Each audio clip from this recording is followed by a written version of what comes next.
Mike Iaconelli and John Crews are two of the young guns on the bass fishing tour. Coincidentally, they're also traveling partners, yet these two friends have never fished together in all their years of traveling on the tour.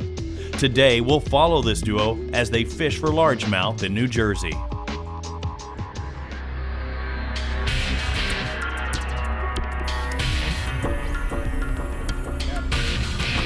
Yeah! Woo! That's a real one. That is a big one.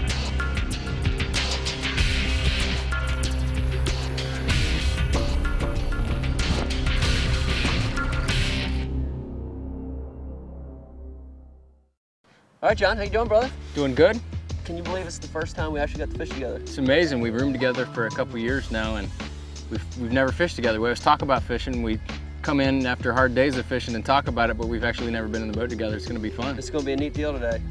Let's set this up for everybody. This is a lake in South Jersey, lake in New Jersey. When people think New Jersey, they don't think about fishing. No. But this is a lake in New Jersey. I hadn't been here all year. So this is going to be like a pre-fishing day for us. We got clear water, the water's turning over. What do you think is going to happen today? Yeah, usually in the fall it's pretty tough when you get that turnover in these smaller lakes. I fished a few of them, and we're going to have to adapt and see what we can figure out. Okay, well the main forage is yellow perch. We'll try to imitate that. If not, we've got some spinning rods. Want to try to make it happen? Let's do it. Let's do it. Oh, good one too. Good one, big one. God. Big one, John. Go, big one. Light line on this there. Don't look at me. Oh! Oh! What happened? He's all head, look at him. This is team effort right here. That's the way to snatch him. Wow, that's an odd looking fish. Yeah, he's all head. Look at that thing. He's all head. He's like, is that fish? Is that that Slim Fast diet? I'm hungry. I need more food. I need lures. Man. Frogs. It's a nice fish, though. It's not bad. Okay. You know, I like when you're fishing that clear water, you know you're around vegetation, to get that real yellow tone to them. That's it. Look at that thing. That is a giant head and a little body. Yeah. God, he kind of looks like Kevin Worth a little bit. Yeah. Let's go.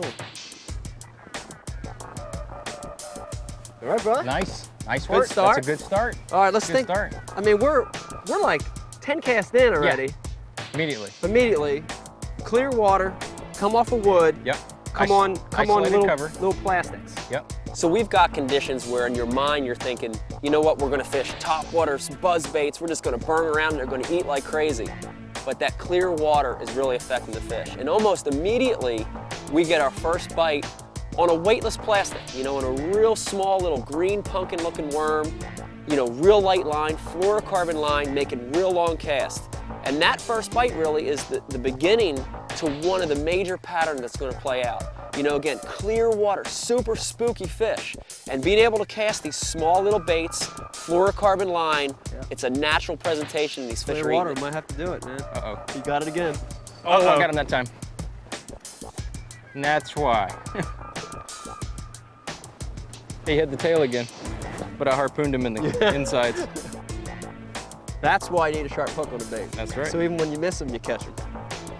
As the weather starts to cool, that fall bite can pick up in certain areas. Certain areas can get real tough. You know, rivers, lakes, small bodies of water, they're all a little bit different.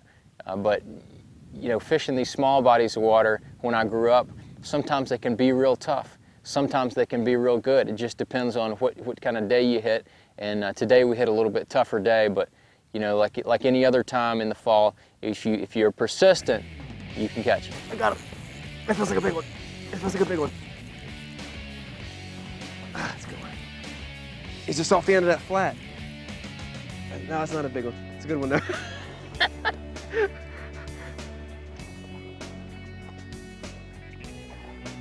not bad. He's a lot better than no bites.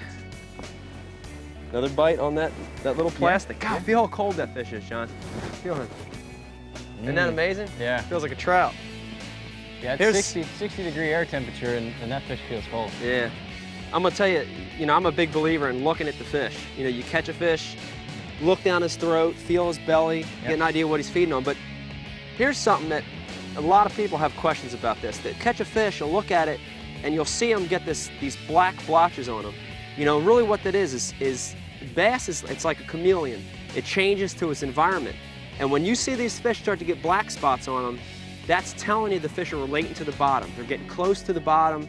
They're almost hugging the bottom. When they get around dark bottoms, they'll start to take on these black blotches. So look at a fish, look at what he's eating, look at his skin color, and that'll tell you what the fish is doing.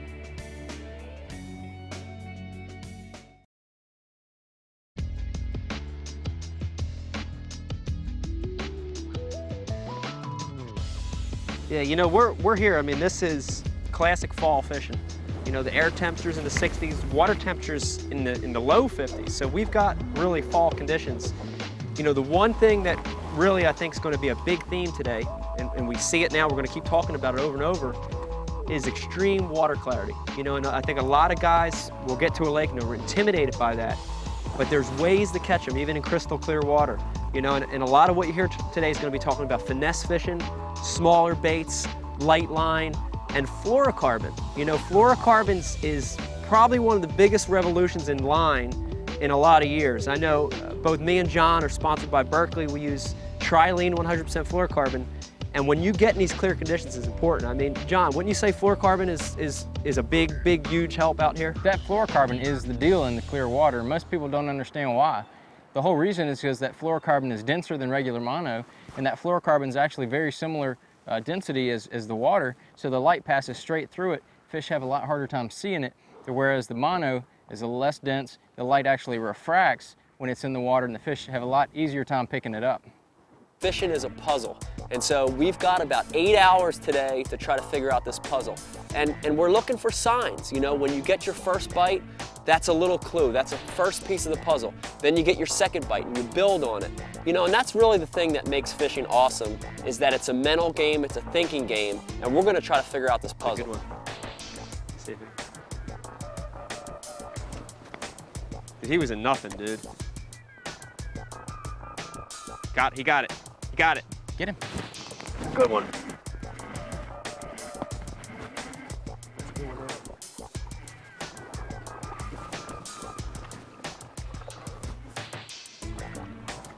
Dirtiness.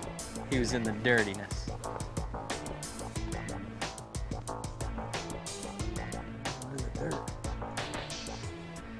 It's not even a foot deep here. It's unbelievable, isn't it? That's, you know, that's real, that, keep talking about that real light fluorocarbon. You know, 8-pound line, throwing these real little finesse baits, you know? That's a little 4-inch true tungsten quiver.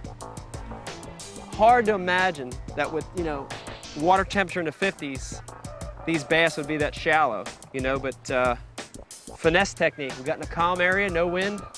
That's the way to catch them, right there. You know, that's definitely when things are tough like they are today, you know, cold water temperatures, ultra clear water, weightless plastics is one of the best ways to catch them. See if we can get another one. Pros talk about patterns all the time. I mean, you hear it every time you open up the pages of Bassmaster, FLW magazines, Bass, and I mean, you always hear about patterns, fall patterns, spring patterns. Well, this time we tried to figure out a pattern, and there was not a dominant pattern. A lot of times when you go on the water, there's not a dominant pattern. There's usually 2, 3, sometimes even more patterns working at the same time. And here today, we figured out 3 different patterns. Big one, John. Oh, big one. Go on, big one on trap. Hadn't seen him yet. Oh, that's a good one, dude. Hadn't seen him yet. Don't you do that. He's gonna do it.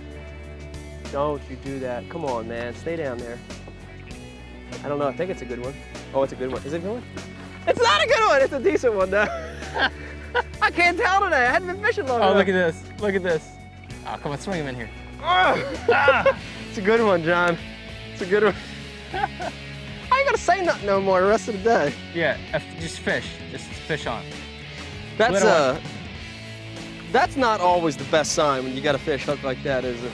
No, swipers. Swipers, well, man. ultra clear water, you know, you don't expect them to really engulf it. Yeah. You look at the way a fish is hooked, and it tells you a little bit about what the fish is doing. Clear water might have something to do with that, but you know, I like to start to change things when they're not getting it good, so I might change colors, but that really tells you about how important it is to have sharp hooks on those plugs. I mean, you know, if this wasn't a super sharp hook, that fish would have been bye-byes. That's a number 4 Uvella hook, Uvella treble hook, and that's key if you want to land fish on plugs, is to have good hooks on it. Key stuff.